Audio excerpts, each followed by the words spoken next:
ಜನಪದ ಕಾವ್ಯಮೀಮಾಂಸೆಯ ಮತ್ತೊಂದು ಭಾಗ ಲಾವಣಿಗಳು ಅಂತ. ಜನಪದ ಸಾಹಿತ್ಯ ಅತ್ಯಂತ ಪ್ರಾಚೀನ ಕಾಲದಿಂದಲೂ ಮೌಖಿಕವಾಗಿ ಬೆಳೆದು ಬಂದಿದೆ ಅನ್ನೋದನ್ನು ನಾವು ನೋಡಿದರೆ, ಜನಪದದ ಕಾವ್ಯ ಪ್ರಕಾರದಲ್ಲಿ ಒಂದಾದಂತಹ ಲಾವಣಿ ಮಧ್ಯಕಾಲೀನ ಕನ್ನಡ ಸಾಹಿತ್ಯ ಸಂದರ್ಭದ ಒಂದು ಜನಪ್ರಿಯ ಪ್ರಕಾರವಾಗಿದೆ. ಪಾಶ್ಚಿಮಾತ್ಯ ಸಾಹಿತ್ಯದ ಇತಿಹಾಸವನ್ನು ಅವಲೋಕಿಸಿದರೆ 18ನೇ ಶತಮಾನದ ಹೊತ್ತಿಗೆ ಇಂಗ್ಲೆಂಡ್ ಮತ್ತು ಜರ್ಮನಿ ದೇಶಗಳಲ್ಲಿ ಜಾನಪದ ಸಾಹಿತ್ಯ ಅಧ್ಯಯನ ಪ್ರಾರಂಭವಾದಾಗ ಲಾವಣಿ ಪ್ರಕಾರ ಬೆಳಕಿಗೆ ಬಂದಿದೆ ಅನ್ನೋದನ್ನು ನಾವು ಕಾಣ್ತೀವಿ. ಹಾಗೆ ಭಾರತದ ಲಾವಣಿಗಳ ಅಧ್ಯಯನದ ಪರಂಪರೆಯು 1923ರಿಂದ ಪ್ರಾರಂಭಗೊಳ್ಳುತ್ತೆ. ಅಲ್ಲಿ ಡಿ.ಎಸ್. ಎಂಬ ವಿದ್ವಾಂಸ ವ್ಯಾಮಿನ್ ಸಿಂಗ್ ಗೀತಕ್ ಅನ್ನುವಂತಹ ಒಂದು ಬೃಹತ್ ಲಾವಣಿಯ ಸಂಪುಟವನ್ನು 1923ರಲ್ಲಿ ಬಂಗಾಳ ಭಾಷೆಯಲ್ಲಿ ಮೊಟ್ಟ ಮೊದಲಿಗೆ ಪ್ರಕಟಿಸ್ತಕ್ಕಂಥ ಕೆಲಸ ಮಾಡ್ತಾನೆ. ಹಾಗೆ 14ನೇ ಶತಮಾನಕ್ಕೆ ಸೇರಿದಂಥ ಲಾವಣಿಗಳು ಈ ಕೃತಿಯಲ್ಲಿ ಸಂಪಾದಿಸಿ ಪ್ರಕಟಿಸಲಾಯಿತು ಅಂತ ಹೇಳ್ತಾರೆ. ಹೀಗಾಗಿ ಭಾರತದಲ್ಲಿ ಲಾವಣಿಯ ಪ್ರಕಾರದ ಚಿಂತನೆಗಳು ಇಲ್ಲಿಂದಲೇ ಪ್ರಾರಂಭವಾದವು ಅನ್ನೋದನ್ನು ಮೊದಲು ನಾವು ಇಲ್ಲಿ ಗಮನಿಸ್ತಕ್ಕಂಥದ್ದು. ಲಾವಣಿ ಇಂಗ್ಲೀಷ್ನಲ್ಲಿ ಬ್ಯಾಲೆಡ್ ಪ್ರಕಾರದಿಂದ ಮೂಡಿ ಬಂದಂಥ ಸಾಹಿತ್ಯ. ಅನೇಕ ವಿದ್ವಾಂಸರು ಬ್ಯಾಲೆಡ್ ಅಂಥೇಳಿ ಕರೀತಕ್ಕಂಥದ್ದನ್ನು, ಈ ಸಾಹಿತ್ಯ ಪ್ರಕಾರವನ್ನು ಕುರಿತು ಖ್ಯಾತ ಬ್ಯಾಲೆಡ್ ವಿದ್ವಾಂಸ ಮ್ಯಾಕ್ ಎಡ್ವರ್ಡ್ ಲೀಚೆ ಅವರು ಹೇಳುವ ಮಾತುಗಳು ಹೀಗಿವೆ. ಈ ಬಗೆಯ ಜನಪದ ಲಾವಣಿಗಳು ಕಾಲದಿಂದ ಕಾಲಕ್ಕೆ, ಸ್ಥಳದಿಂದ ಸ್ಥಳಕ್ಕೆ ಬಹುಮಟ್ಟಿಗೆ ವ್ಯತ್ಯಾಸ ಹೊಂದತಕ್ಕಂತಹ ಮೂಲಭೂತವಾದ ಕೆಲವು ಗುಣಲಕ್ಷಣಗಳನ್ನು ನಿಶ್ಚಿತವಾಗಿ ಉಳಿತವೆ ಅಂತ ಹೇಳ್ತಾರೆ. ಅಲ್ಲಿ ಮೊದಲನೇದು ಬ್ಯಾಲೆಡ್ ಕಥನಾತ್ಮಕವಾದಂಥದ್ದು, ಎರಡನೇದು ಬ್ಯಾಲೆಡ್ ಹಾಡಲು ಬರುವಂಥದ್ದು, ಮೂರನೇದು ವಸ್ತುರೂಪ ಶೈಲಿಯಲ್ಲಿ ಜಾನಪದ ಸಂಬಂಧಿಸಿದ್ದು, ಹಾಗೆ ಏಕ ಘಟನೆಯ ಮೇಲೆ ಕೇಂದ್ರೀಕೃತವಾದಂಥದ್ದು ಅನ್ನೋದನ್ನು ಕೂಡ ಇಲ್ಲಿ ನಾವು ನೋಡ್ತೀವಿ. ಹಾಗೆ ವಸ್ತುನಿಷ್ಠವಾದದ್ದು, ಘಟನೆ ಮತ್ತು ಸಂಭಾಷಣೆಯ ಮೂಲಕ ಈ ಕ್ರಿಯೆ ತೀವ್ರವಾಗಿ ನಡೆದು ಅತ್ಯಂತ ವಿಶಿಷ್ಟವಾಗಿ ತಲುಪತಕ್ಕಂತಹ ಒಂದು ಸಾಹಿತ್ಯ ಅಂತ ನಾವು ಕರಿತೀವಿ. ಹಾಗೆ ಜನಪದ ಸ್ವರೂಪವನ್ನು ಕುರಿತು ಶಾಸ್ತ್ರದ ದೃಷ್ಟಿಯಿಂದ ಮೊಟ್ಟ ಮೊದಲ ಅಧ್ಯಯನ ಮಾಡಿದಂಥ ಹಾಮನಾಯಕರು ಅವರು ಈ ಲಾವಣಿ ಪ್ರಕಾರದ ಕುರಿತು ಹೇಳ್ತಕ್ಕಂಥ ವಿಚಾರ ಇಂದು ಪುನರ್ ಪರಿಶೀಲನೆ ಮಾಡಬೇಕಾಗಿದೆ ಅನ್ನೋದು. ಅವರು ಹೇಳುವಂತೆ ಇಲ್ಲಿ ಲಾವಣಿಯನ್ನು ಬ್ಯಾಲೆಡ್ ಅರ್ಥದಲ್ಲಿ ಉಪಯೋಗಿಸ್ತಕ್ಕಂತಹ ಲಾಗಿದೆ ಅಂತಕ್ಕಂಥದ್ದು. ಜಾನಪದ ಕ್ಷೇತ್ರದ ಆರಂಭದ ವಿದ್ವಾಂಸರಾದಂತಹ ಗ್ರೀಮ್ ಮೊದಲಾದವರು ಜನಪದ ಗೀತೆಗೆ ಲಾವಣಿ ಅವುಗಳ ನಡುವೆ ಅಂತರವನ್ನು ಸ್ಪಷ್ಟಪಡಿಸ್ತಕ್ಕಂಥದ್ದನ್ನು ನಾವು ನೋಡ್ತೀವಿ. ಇಲ್ಲಿ ಕೆಲವೊಂದಿಷ್ಟು ಲಾವಣಿಯಲ್ಲಿ ಸಾಕಷ್ಟು ಗೊಂದಲಕ್ಕೆ ಕಾರಣವಾಗ್ತಕ್ಕಂಥದ್ದು. ಅವರ ಲಾವಣಿಗಳಲ್ಲಿ ಹಿಂದಿನಿಂದಲೂ ಕೂಡಿಕೊಂಡು ಬಂದಂಥ ಸಂಪ್ರದಾಯವನ್ನು ಗಮನಿಸಿ ಪ್ರಾಚೀನ ಜನಪದ ಗೀತೆಗಳ ಅಧ್ಯಯನದಿಂದ ಅವಲಂಬಿಸಿದೆ ಅನ್ನೋದನ್ನು ಕೂಡ ಅವರು ಇಲ್ಲಿ ಆರೋಪಿಸ್ತಾರೆ, ಅದರ ಮೂಲಕ ವಿವರಿಸ್ತಾರೆ. ಹಾಗೆ ಒಂದು ಸಾಮೂಹಿಕ ದೃಷ್ಟಿಯಲ್ಲಿ ಪರಿಗ್ರಹಿಸ್ತಕ್ಕಂಥದ್ದು, ಅದಾದಮೇಲೆ ಬಂದವರು ಇದನ್ನು ಸ್ವಲ್ಪ ಮಟ್ಟಿಗೆ ಮಾರ್ಪಾಡು ಮಾಡಿಕೊಂಡು ಇದು ಸಾಮೂಹಿಕ ಸೃಷ್ಟಿಯಾದರೂ ಒಬ್ಬ ನಾಯಕನ ನೇತೃತ್ವದಲ್ಲಿ ಆದ ರಚನೆ ಅಂತ ಹೇಳ್ತಾರೆ. ಜನಪದ ಗುಂಪಿನ ಕೈವಾಡವು ಇಲ್ಲಿ ತನ್ನ ವಿಚಾರವನ್ನು ಅವುಗಳನ್ನು ಕಡೆಗಣಿಸಲಿಲ್ಲ. ಆದರೆ ಇತ್ತೀಚಿನ ವಿದ್ವಾಂಸರು ಮಾತ್ರ ಲಾವಣಿಗಳು ಯಾವನೋ ಒಬ್ಬ ಸೃಷ್ಟಿಸಿದನೆಂದು ಹೇಳತೊಡಗಿದ್ದಾರೆ. ಅವರ ಅಭಿಪ್ರಾಯದಂತೆ ಲಾವಣಿ ತೀರ ಪ್ರಾಚೀನ ಸೃಷ್ಟಿಯಲ್ಲ, ಮಧ್ಯಕಾಲೀನ ಬೆಳವಣಿಗೆ ಮಾತ್ರ ಅಂತ ಹೇಳ್ತಾರೆ. ಲಾವಣಿ ತುಂಬ ಕಲಾತ್ಮಕವಾದದ್ದು ಮತ್ತು ಕ್ಲಿಷ್ಟತವಾದ ಸಾಹಿತ್ಯ ಪ್ರಕಾರ. ಸಂಗೀತವು ಅದರೊಂದಿಗೆ ಮೇಳವಿಸ್ತಕ್ಕಂಥದ್ದು. ಈ ಎಲ್ಲ ಕಾರಣಗಳು ಲಾವಣಿಯ ನಿರ್ಮಾಣ ಯಾವನೋ ಒಬ್ಬನಿಂದ ಆದೊಡನೆ ಜನಪದ ಅದನ್ನು ತನ್ನ ಕೈಗೆತ್ತಿಕೊಂಡಿತು ಕಾಲ ಕಳೆದು ಬಾಯಿಯಿಂದ ಬಾಯಿಗೆ ಪಸರಿಸ್ತಕ್ಕಂಥ ಕೆಲಸ ಆಯಿತು. ಅವು ಹಿಗ್ಗಿದವು, ಬೆಳೆದವು, ಬದಲಾವಣೆಯಾದವು. ಅದರ ಜೊತೆಗೆ ರಚಿಸಿದವನ ಹೆಸರನ್ನು ಹೇಳಿಕೊಳ್ಳತಕ್ಕಂಥ ಲಾವಣಿಗಳು ಮಾತ್ರ ತೀರಾ ಇತ್ತೀಚೆಗೆ ಕೆಲವೊಂದು ಅನ್ನೋದನ್ನು ಗಮನಿಸಬೇಕಾಗತ್ತೆ. ಅದಕ್ಕೆ ಜೀಸಂ ಪರಮಶಿವಯ್ಯ ಅವರು ಕೂಡ ಬ್ಯಾಲಿಡ್ ರೂಪಾಂತರವೇ ಕನ್ನಡದ ಲಾವಣಿ ಎಂಬ ಅಭಿಪ್ರಾಯವನ್ನು ಪಡ್ತಾರೆ. ಡಾಕ್ಟರ್ ಎಂ ಕಲಬುರ್ಗಿ ಅವರು ಈ ವಾದವನ್ನು ಅಲ್ಲಗಳಿತಾರೆ. ಜನಪದ ಸಾಹಿತ್ಯ ವೈಜ್ಞಾನಿಕವಾಗಿ ವರ್ಗೀಕರಿಸಬೇಕಾಗತ್ತೆ, ಹೆಸರಿಸಬೇಕಾಗತ್ತೆ. ಈ ಕಾಲದಲ್ಲಿ ಜೀಸಂ ಪರಮಶಿವಯ್ಯ ಅವರು ಈ ಹೊಸ ಪ್ರಯೋಗದಿಂದ ಮುಂದಿನ ಸಂಶೋಧಕರಿಗೆ ತಿಳಿಯದು ಹೊಸದೊಂದು ತೊಡಕನ್ನು ಹುಟ್ಟಿಸಿಕೊಟ್ಟಿದ್ದಾರೆ ಅನ್ನೋದು. ಇಲ್ಲಿ ಇಂಗ್ಲೀಷಿನ ಬೆನ್ನು ಹತ್ತಿ ಅಲ್ಲಿರ್ತಕ್ಕಂತಹ ಪ್ರಕಾರಗಳಿಗೆ ಹೆಸರುಗಳಿವೆ, ನಮ್ಮಲ್ಲಿ ಪ್ರಕಾರಗಳಿಗೆ ಹೆಸರುಗಳನ್ನು ಹೊಂದಿಸಿ ನೋಡ್ತಕ್ಕಂಥ ಜುಲುಮೆಯ ಪ್ರಯತ್ನವನ್ನು ಬಿಟ್ಟುಕೊಟ್ಟು ನಮ್ಮ ಸಾಹಿತ್ಯವನ್ನು ನಮ್ಮ ಪರಂಪರೆಯಲ್ಲಿ ನೋಡುವುದು ಲೇಸು ಅನ್ನುವಂತಹ ವಿಚಾರವನ್ನು ಕೂಡ ಇಲ್ಲಿ ನಾವು ಗಮನಿಸೋಕ್ಕೆ ಸಾಧ್ಯತೆ ಇದೆ. ಕನ್ನಡ ಹೆಸರು ಜಾನಪದದ ವಿಶಿಷ್ಟ ಪ್ರಕಾರಕ್ಕೆ ಸೀಮಿತವಾಗಿರ್ತಕ್ಕಂತಹ ಲಾವಣಿ ಎಂಬ ಪದವನ್ನು ಬಿಟ್ಟು ಅವರು ಬೇರೊಂದು ಪದವನ್ನು ಸೃಷ್ಟಿಸಲಿ, ಇಲ್ಲವಾದರೆ ಬ್ಯಾಲಿಡ್ನ ಒಂದು ಪ್ರಭೇದವೆನಿಸ್ತಕ್ಕಂಥ ಲಾವಣಿಯನ್ನೇ ಬ್ಯಾಲಿಡ್ ಸಮಾಧಿ ಎಂದು ಬಳಸಬೇಕು ಅನ್ನುವಂಥ ಹಲವಾರು ವಿದ್ವಾಂಸರ ವಿಚಾರವೂ ಕೂಡ ಆಗಿದೆ. ಡಾಕ್ಟರ್ ಎಂ ಕಲಬುರ್ಗಿ ಅವರು ಲಾವಣಿ ಎಂಬುದು ಕನ್ನಡ ಸಾಹಿತ್ಯದ ಒಂದು ವಿಶಿಷ್ಟ ಪ್ರಕಾರ. ಇದಕ್ಕೆ ತನ್ನದೇ ಆದಂತಹ ಗುಣಲಕ್ಷಣಗಳಿವೆ, ಛಂದಸ್ಸಿದೆ. ಹಾಗೆ ಇಂಗ್ಲೀಷ್ ಬ್ಯಾಲೆಡ್ ಪ್ರಕಾರಕ್ಕಿಂತಲೂ ಉತ್ಕೃಷ್ಟವಾದಂಥ ಸೈದ್ಧಾಂತಿಕ ತಾತ್ವಿಕ ಹಿನ್ನೆಲೆಯಲ್ಲಿ ಲಾವಣಿಗಳಾಗಿದ್ದಾವೆ ಎಂಬ ಸತ್ಯವನ್ನು ಇದರಿಂದ ಅರಿತುಕೊಳ್ಳಬಹುದು ಎನ್ನುತ್ತಾರೆ. ಲಾವಣಿಗಳ ಚರಿತ್ರೆಯನ್ನು ಹೇಳುವಾಗಲೆಲ್ಲ ನಮ್ಮ ವಿದ್ವಾಂಸರು ಬ್ಯಾಲಿಡ್ನ ಚರಿತ್ರೆಯನ್ನೇ ಹಿನ್ನೆಲೆಯಾಗಿ ಹೇಳುತ್ತಾ ಬಂದಿದ್ದಾರೆ. ಲಾವಣಿ ರೂಪ ಬ್ಯಾಲಿಡ್ನ ರೂಪವನ್ನೇ ಹೋಲತಕ್ಕಂಥದ್ದು. ಅದಕ್ಕೆ ಆ ವಿಶಿಷ್ಟ ಭಿನ್ನವೂ ಆದಂತಹ ಲಕ್ಷಣಗಳನ್ನು ಕೂಡ ನಾವು ಕಾಣ್ತೀವಿ. ಹೋಳಿಯ ಪದಗಳು, ಗೊಂದಲಿಗರ ಹಾಡುಗಳು, ಕುಮಾರರಾಮನ ಸಾಂಗತ್ಯ ಮುಂತಾದವುಗಳನ್ನು ನಾವು ಲಾವಣಿ ಎಂದು ಕರೆಯುವುದಿಲ್ಲ. ಉತ್ತರ ಕರ್ನಾಟಕದಲ್ಲಿ ಲಾವಣಿ ಎಂಬುದು ಒಂದು ವಿಶಿಷ್ಟ ರೂಪವನ್ನೇ ಕಾಣುತ್ತೆ. ಅದರ ಛಂದಸ್ಸು, ಹಾಡಿನ ಗತಿ, ಕಥಾ ನಿರೂಪಣೆ, ವಿಶಿಷ್ಟತೆ ಅದು ಗುರುತಿಸಲ್ಪಡುತ್ತೆ. ತಾಳಬದ್ಧವಾದಂತಹ ಗೇಯ, ಛಂದಸ್ಸಿನ ಬಳಕೆ, ಅಂಶಗಣ, ಮಾತ್ರಾಗಣಗಳಲ್ಲಿ ಸಂಯೋಜಿತವಾಗಿ ಪ್ರಾಸ ಯಮಕಗಳಿಂದ ಮರೆಯುವ ಲಾವಣಿಯು ತನ್ನ ರಚನಾ ಕೌಶಲ್ಯಗಳನ್ನು ವೈಶಿಷ್ಟ್ಯ ತೋರ್ತಕ್ಕಂಥದ್ದು. ಬ್ಯಾಲಿಡ್ ಸಮಾಧಿಯಾಗಿ ಗೀತಕಥನವೆಂದು, ಜನಪದ ಕಥನವೆಂದು ಪದಗಳನ್ನು ಬಳಸ್ತಕ್ಕಂಥದ್ದನ್ನು ನಾವು ಲಾವಣಿಯ ವಿಶಿಷ್ಟ ಲಕ್ಷಣಗಳಲ್ಲಿ ಗಮನಿಸ್ತಕ್ಕಂಥದ್ದು. ಇಲ್ಲಿ ಸಾಹಿತ್ಯದ ರೂಪದಲ್ಲಿ ಮಾತ್ರ ಬಳಸುವುದು ಉಚಿತ ಲಾವಣಿಗಳಲ್ಲಿ ಕಲ್ಗಿ, ತುರಾ ಲಾವಣಿ, ಕಥಾಸಾರ ಲಾವಣಿ, ನೀತಿಸಾರ ಲಾವಣಿ, ತತ್ವಸಾರ ಲಾವಣಿ ಎಂದು 4 ಪ್ರಕಾರದ ಲಾವಣಿಗಳನ್ನು ನಾವು ಕಾಣ್ತೀವಿ. ಪ್ರೊಫೆಸರ್ PK ಬಾಗೋಜಿ ಅವರು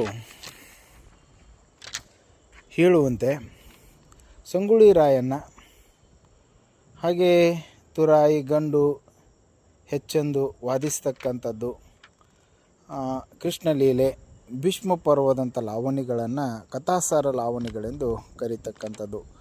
ಸಾಮಾಜಿಕ ಘಟನೆಗಳನ್ನು ವಿವರಿಸುತ್ತಾ ಮಾನವನ ಬದುಕಿನ ಮೌಲ್ಯಗಳನ್ನು ತಿಳಿಸುವ ಲಾವಣಿಗಳನ್ನು ನೀತಿಸಾರ ಲಾವಣಿಗಳು ಅಂತ ಕರೀತಾರೆ.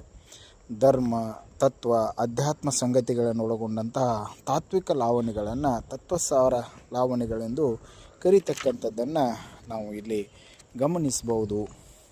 ಇಂದು ಕೆಲವರು ಕವನ ಎಂಬರ್ಥದಲ್ಲಿ ಬಳಸ್ತಕ್ಕಂಥ ಇಂಗ್ಲೀಷ್ ಬ್ಯಾಲಿಡ್ ಮಾದರಿಯ ಕನ್ನಡದ ಲಾವಣಿಗಳು ಎಂದು ಹೇಳುವಲ್ಲಿ ಹುರುಳಿಲ್ಲ. ಎಷ್ಟೋ ಲಾವಣಿಗಳು ಕತೆ ಇಲ್ಲದೋ ಕೆಲವು ತತ್ವನೀತಿ ಇಲ್ಲಿವೆ. ವರ್ಣಗಳಿಂದ ಕೂಡಿಕೊಂಡು ರಚಿತವಾಗತಕ್ಕಂಥ ಲಾವಣಿಗಳನ್ನು ಗಮನಿಸ್ತೀವಿ. ಲಾವಣಿಯ ಮುಖ್ಯ ಗುರಿ ಅದರ ಹಾಡುಗಾರಿಕೆ. ಅಲ್ಲಿ ಕತೆ ಮಾತ್ರ ಅಲ್ಲ, ಆದ್ದರಿಂದ ಇಂಗ್ಲೀಷ್ ಬ್ಯಾಲೆಡ್ ಮಾತ್ರ ಲಾವಣಿ ಬೇರೆ ಬೇರೆ ವಿದ್ವಾಂಸರು ತಮ್ಮದೇ ರೀತಿಯಲ್ಲಿ ತೀರ್ಮಾನಿಸ್ತಕ್ಕಂಥ ಕೆಲಸ ಮಾಡಿದ್ದಾರೆ. ಕೆಲವು ವಿದ್ವಾಂಸರು ಲಾವಣಿಯ ಸಾಹಿತ್ಯ ತ್ರಿಪದಿಯ ಮೂಲ ಎಂಬುದನ್ನು ಬೆಟಗೇರಿ ಕೃಷ್ಣ ಶರ್ಮ ಅವರು ಅಲ್ಲಗಳಿತಾರೆ. ಜಾನಪದ ಸಾಹಿತ್ಯವನ್ನು ಆಳವಾಗಿ ಅಧ್ಯಯನ ಮಾಡಿ ಉತ್ತರ ಕರ್ನಾಟಕದ ಮೊಟ್ಟ ಮೊದಲು ಜಾನಪದ ಸಾಹಿತ್ಯವನ್ನು ಕುರಿತು ಬರೆದಂತಹ ಬೆಟಗೇರಿ ಕೃಷ್ಣ ಶರ್ಮ ಅವರು ತಮ್ಮ ಕನ್ನಡ ಜಾನಪದ ಸಾಹಿತ್ಯ ಎಂಬ ಕೃತಿಯಲ್ಲಿ ಜಾನಪದ ಸಾಹಿತ್ಯದ ಸಂಶೋಧಕರೆನಿಸಿಕೊಳ್ಳುವ ಕೆಲವು ವಿದ್ವಾಂಸರು ಲಾವಣಿ ಸಾಹಿತ್ಯದ ಸ್ವರೂಪ ವಾಸ್ತವ ಚರಿತ್ರೆಯನ್ನರಿಯದೆ ತ್ರಿಪದಿ ಸಾಹಿತ್ಯವನ್ನೇ ಲಾವಣಿ ಎಂದು ಹೆಸರಿಟ್ಟು ಪ್ರಕಟಿಸಿದ್ದಾರೆ. ಅವರು ವಸ್ತುಸ್ಥಿತಿಯನ್ನು ಅರಿತುಕೊಂಡು ತಮ್ಮ ಸಂಶೋಧನಾ ಕಾರ್ಯವನ್ನು ಮಾಡಿದರೆ ಚೆನ್ನ ಅಂತ. ಇಲ್ಲವಾದರೆ ಜನಪದ ಸಾಹಿತ್ಯ ಕುತೂಹಲಗಳನ್ನು ಸಂದಿಗ್ಧ ಸತ್ಯದ ದಾರಿಯಲ್ಲಿ ಹಿಡಿಸಿದಂಥ ಅಪರಾಧಕ್ಕೆ ಪಾತ್ರವಾದೀತು ಎಂದು ಎಚ್ಚರಿಸಿದ್ದಾರೆ. ಈ ಲಾವಣಿ ಕಥನ, ಕವನ, ಖಂಡಕಾವ್ಯ, ಮಹಾಕಾವ್ಯಗಳನ್ನು ಸಮಾವೇಶಗೊಳಿಸಬಹುದೆಂದು ದೇ ಜವರೇಗೌಡರು ಅಂತಹ ವಿದ್ವಾಂಸರು ಹೇಳುತ್ತಾರೆ. ಆದರೆ ಲಾವಣಿಯು ತನ್ನ ರೂಪ, ಗುಣ, ವೈಶಿಷ್ಟ್ಯದಿಂದ ಒಂದು ಹೊಸ ಪ್ರಭೇದಗಳನ್ನು ರಚನೆ ಮಾಡುತ್ತೆ ಎಂದು ನಾವು ಗಮನಿಸಬಹುದು. ಇನ್ನು ಲಾವಣಿ ಎಂಬ ಪದ ಹೇಗೆ ನಿಷ್ಪತ್ತಿಗೊಂಡಿತು ಎಂಬುದರ ಕುರಿತು ತಮ್ಮ ವಿದ್ವಾಂಸರಲ್ಲಿ ಅಭಿಪ್ರಾಯಗಳಿವೆ. ಮರಾಠಿಯಲ್ಲಿ ಲಾವಣಿ ಎಂಬ ಪ್ರಕಾರವಿದೆ. ಅದು ಸಂಸ್ಕೃತದ ಲಾಪನಿಕಾ ಪದದಿಂದ ಅದು ರೂಪುಗೊಳ್ಳುತ್ತೆ ಎಂದು ಮರಾಠಿ ವಿದ್ವಾಂಸರು ಹೇಳುತ್ತಾರೆ. ಕೆಲವು ವಿದ್ವಾಂಸರು ಲಾವಣಿ ಪದ ಹಿಂದಿನಿಂದ ಬಂದಿರಬಹುದು ತರ್ಕಿಸುತ್ತಾರೆ. ಡಾಕ್ಟರ್ ಎಂ ಕಲಬುರ್ಗಿ ಅವರು ಈ ಕುರಿತು ಇನ್ನೂ ಸ್ಪಷ್ಟವಾದಂಥ ನಿಲುವು ತಾಳಿದ್ದಾರೆ. ಲಾವಣಿ ರಗಳಿಯಂತೆ ಛಂದೋ ಪ್ರಕಾರವೂ ಹೌದು, ಸಾಹಿತ್ಯ ಪ್ರಕಾರವೂ ಹೌದು. ಇದುವರೆಗೆ ವಿದ್ವಾಂಸರು ಲಾವಣಿಯ ಲಕ್ಷಣಗಳನ್ನು, ಅದರ ನಾಮ ಮತ್ತು ಶಿಲ್ಪಗಳನ್ನು ಗುರಿಯಿಟ್ಟು ಹೇಳುತ್ತಾ ಬಂದಿದ್ದಾರೆ. ಲಾವಣಿ ಸಮೂಹ ಗುಂಪು, ಈ ಅರ್ಥ ಪರಂಪರೆಯ ಹೆಸರು ಎಂಬ ಎರಡು ಮಗ್ಗುಲುಗಳಿಂದ ಲಕ್ಷಿಸಬಹುದಾಗಿದೆ. ಲಾವಣಿ ಎಂಬುದು ಛಂದಸ್ಸು ಮತ್ತು ಸಂಗೀತದ ವಿಶಿಷ್ಟ ಪ್ರಕಾರವೇ ಹೊರತು ವಸ್ತುನಿಷ್ಠ ಪ್ರಕಾರವಲ್ಲ ಅನ್ನೋದನ್ನು ಅವರಲ್ಲಿ ವಿವರಿಸ್ತಾರೆ. ಹಾಗೆ ಲಾವಣಿ ಮರಾಠಿ, ಹಿಂದಿ, ಕನ್ನಡಕ್ಕೆ ಬಂದಿತ್ತೆಂಬ ಅಭಿಪ್ರಾಯವೂ ಒಂದು ಕಡೆ ಆದರೆ ಪರ್ಷಿಯನ್ ಭಾಷೆಯಿಂದ ಬಂದಿತ್ತೆಂಬ ಅಭಿಪ್ರಾಯ ಮತ್ತೊಂದು ಕಡೆ ದಟ್ಟವಾಗಿದೆ. ಏಕೆಂದರೆ ಪರ್ಷಿಯನ್ನರು ಕನ್ನಡ ಜನರೊಂದಿಗೆ ಬಹಳ ಕಾಲ ಬೆರೆತು ಒಂದಾಗಿದ್ದರು.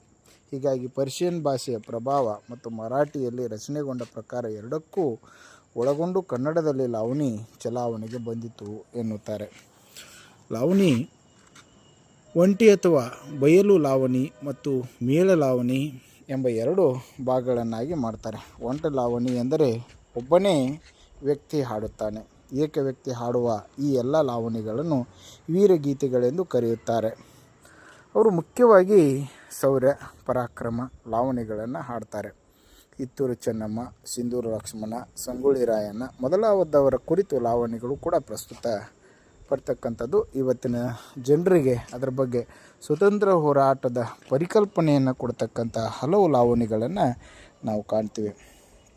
ಹಾಗೆ ಮೇಳ ಲಾವಣಿಯಲ್ಲಿ ಎರಡು ಗುಂಪುಗಳನ್ನಾಗಿ ನಾವು ನೋಡ್ತೀವಿ. ಅದರಲ್ಲಿ ಹರಿದೇಶಿ, ನಾಗೇಶಿ ಲಾವಣಿ, ಎರಡನೇದು ಕಲ್ಗಿ ತುರ ಲಾವಣಿ, ಮೂರನೇದು ಸವಾಲ್ ಜವಾಬ್ ಅಂತಕ್ಕಂಥ ಲಾವಣಿಯಲ್ಲಿ ಗೀಗಿ ಜೀಜಿ ಎಂದು ವಿಭಾಗಿಸ್ತಕ್ಕಂಥದ್ದನ್ನು ಕೂಡ ನಾವು ಮಾಡಿದ್ದೀವಿ. ಈ ಪಂಗಡ ಇಲ್ಲಿ ಹೆಣ್ಣು ಹೆಚ್ಚು ಎಂದರೆ ಇನ್ನೊಂದು ಪಂಗಡ ಗಂಡು ಹೆಚ್ಚು ಎಂದು ವಾದಿಸ್ತಕ್ಕಂಥದ್ದನ್ನು ಬಹಳಷ್ಟು ಜನ ಗಾಯಕರು ಭಾಗವಹಿಸುವುದರಿಂದ ಇದನ್ನು ಮೇಳ ಲಾವಣಿ ಅಂತ ಕೂಡ ನಾವು ಕರಿತೀವಿ.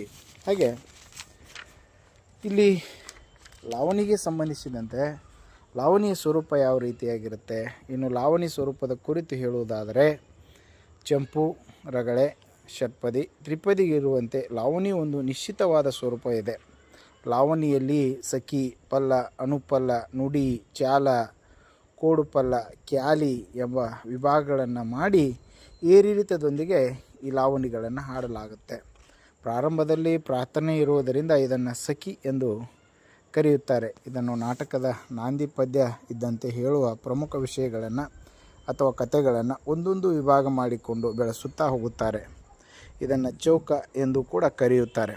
ಈ ಚೌಕದಲ್ಲಿ ಪಲ್ಲ, ಅನುಪಲ್ಲ, ಕೂಡುಪಲ್ಲ, ನುಡಿಗಳು ಬರುವಂತೆ ಚಾಲ, ಇಳುವು ಏರು ಮೊದಲಾದವುಗಳ ಹಾಡುವ ಹೇಳ್ತಕ್ಕಂಥ ಕ್ರಮ ಪ್ರತಿಯೊಂದು ಲಾವಣಿಯ ಪ್ರಾಸ ಒಳಪ್ರಾಸ ಅಂತ್ಯಪ್ರಾಸ ಯಮಕಗಳಿಂದ ಕೂಡಿ ಕೇಳುಗರಿಗೆ ಆನಂದ ಉಂಟು ಮಾಡುವಂತೆ ಈ ಸ್ವರೂಪವನ್ನು ತಿಳಿದುಕೊಳ್ಳಲು ನಾವು ಅನೇಕ ಬೆಳಗಾವಿ ಜಿಲ್ಲೆಯ ಬೈಲಹೊಂಗಲ ತಾಲೂಕಿನ ಹೊಸೂರು ಗ್ರಾಮದ ಸೋಮಲಿಂಗ ಕವಿಗಳ ಲಾವಣಿಗಳನ್ನು ಕೂಡ ಗಮನಿಸೋಕ್ಕೆ ಸಾಧ್ಯತೆ ಇದೆ.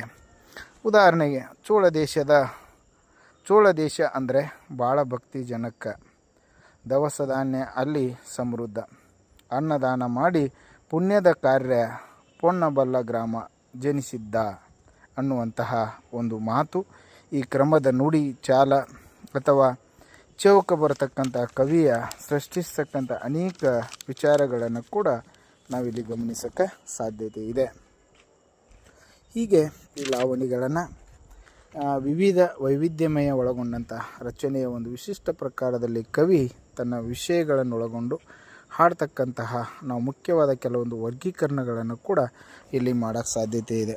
ಅಲ್ಲಿ ಸೂತ್ರದ ಲಾವಣಿ, ಹರಿದೇಶಿ ನಾಗೇಶಿ ಲಾವಣಿ, ಪೌರಾಣಿಕ ಲಾವಣಿಗಳು, ಐತಿಹಾಸಿಕ ಲಾವಣಿಗಳು, ಚಾರಿತ್ರಿಕ ಲಾವಣಿಗಳು, ನೀತಿಪರ ಲಾವಣಿಗಳು, ಸಾಮಾಜಿಕ ಲಾವಣಿಗಳು, ಸ್ತ್ರೀಪರ ಲಾವಣಿಗಳು, ಹೀಗೆ ವಿವಿಧ ಪ್ರಕಾರ ಸಮಕಾಲೀನ ಸಂವೇದನಾ ಲಾವಣಿಗಳನ್ನು ಹಿಡ್ಕೊಂಡು ನಾವು ಕೆಲವೊಂದು ವ್ಯಾಪ್ತಿಯಲ್ಲಿ ಬರ್ತಕ್ಕಂಥ ವಿಸ್ತಾರಗೊಳ್ತಕ್ಕಂಥ ಇತ್ತೀಚಿನ ಕೆಲವು ಲಾವಣಿಗಳನ್ನು ಸ್ವಚ್ಛ ಭಾರತದ ಆಂದೋಲನದ ಕುರಿತು ಲಾವಣಿಗಳನ್ನು ಕೂಡ ರಚಿಸಿದ್ದನ್ನು ನಾವು ಇಲ್ಲಿ ಕಾಣ್ತೀವಿ. ಹೀಗೆ ಸಮಕಾಲೀನ ವಿಶೇಷ ಸ್ವಚ್ಛ ಭಾರತ ಆಂದೋಲನಕ್ಕೆ ಸಂಬಂಧಿಸಿದಂತೆ ರಚಿಸಿದ ಆಂದೋಲನದಲ್ಲಿ ಇರ್ತಕ್ಕಂಥ ಲಾವಣಿಗಳು ನಿರಂತರವಾಗಿ ನಡೀತಕ್ಕಂಥ ಈ ಲಾವಣಿಗಳು ಕೂಡ ಜನಪ್ರಿಯತೆಗೆ ಒಳಗೊಳ್ತಕ್ಕಂಥದ್ದನ್ನು ಕೂಡ ನಾವು ನೋಡೋಕ್ಕೆ ಸಾಧ್ಯತೆ ಇದೆ. ಒಟ್ಟಿನಲ್ಲಿ ಲಾವಣಿಗಳು ಉತ್ತರ ಕರ್ನಾಟಕದಲ್ಲಿ ಅನೇಕ ಸಾಂಪ್ರದಾಯಿಕ ವಿಚಾರಗಳನ್ನು ಹುಟ್ಟಾಕಿದ್ದಾವೆ. ಲಾವಣಿ ಸಾಹಿತ್ಯ ರಚನೆ, ಹಾಡುಗಾರಿಕೆ ಮತ್ತು ಪ್ರಸಾರ ದೃಷ್ಟಿಯಿಂದ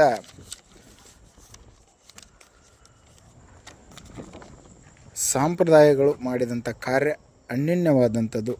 ಉತ್ತರ ಕರ್ನಾಟಕವನ್ನು ನಾವು ನೋಡಿದಾದರೆ 5 ಪ್ರಮುಖ ಲಾವಣಿ ಸಂಪ್ರದಾಯಗಳು ಇವತ್ತು ಅಸ್ತಿತ್ವದಲ್ಲಿದ್ದಾವೆ. ಒಂದನೇದು ತೇರದಾಳ ಭಾಗದ ಲಾವಣಿ ಸಂಪ್ರದಾಯ, ಹಲಸಂಗಿ ಭಾಗದ ಲಾವಣಿ ಸಂಪ್ರದಾಯ, ಇಂಗಳಗಿ ಭಾಗದ ಲಾವಣಿ ಸಂಪ್ರದಾಯ, ಸಾವಳಗಿ ಭಾಗದ ಲಾವಣಿ ಸಂಪ್ರದಾಯ ಮತ್ತು ಹುಲ್ಕುಂದ ಭಾಗದ ಲಾವಣಿ ಸಂಪ್ರದಾಯ. ಹೀಗೆ ಬೆಳಗಾವಿ ಜಿಲ್ಲೆಯ ಹುಲ್ಕುಂದ ಗ್ರಾಮದ ಭೀಮಕವಿ ಸ್ವತಂತ್ರ ಹೋರಾಟದ ಅಪರೂಪದ ಲಾವಣಿಗಳನ್ನು ರಚಿಸುವುದರ ಮೂಲಕ ಲಾವಣಿ ಸಾಹಿತ್ಯ ಒಂದು ವಿಶಿಷ್ಟ ಘನತೆಯನ್ನು ತಂದುಕೊಡುತ್ತೆ. ಹುಲ್ಕುಂದ ಗ್ರಾಮದ ಗುರುಪಾದಪ್ಪ, ಪ್ಯಾಟರ್ ಶೆಟ್ರು, ಪಾಂಡಪ್ಪ ಗೌಡ್ತು, ಶಿವಲಿಂಗ ಕವಿ, ಭೀಮಕವಿ, ಕಂದ ಭೀಮಕವಿ, ಕಂದ ಶಿವಲಿಂಗ, ಸಿದ್ದರಾಯಿ, ಗಿರಿಮಲ್ಲ ಕವಿ, ಸತ್ಯಪ್ಪ ಹುಲ್ಕುಂದ ಮೊದಲಾದವರು ರಚಿಸ್ತಕ್ಕಂಥ ನೂರಾರು ಲಾವಣಿಗಳನ್ನು ಇಲ್ಲಿ ನಾವು ಗಮನಿಸೋಕ್ಕೆ ಸಾಧ್ಯತೆ ಇದೆ. ಅದಕ್ಕೆ ಈ ಲಾವಣಿ ವಿಶಿಷ್ಟವಾದಂತಹ ಸಮೂಹ ಮಾಧ್ಯಮದ ಜೊತೆಗೆ ಇವತ್ತು ಬೆಳೆದುಕೊಂಡು ಬಂದಿದೆ ಅನ್ನೋದನ್ನು ನಾವು ಇಲ್ಲಿ ನೋಡಬಹುದಾಗಿದೆ.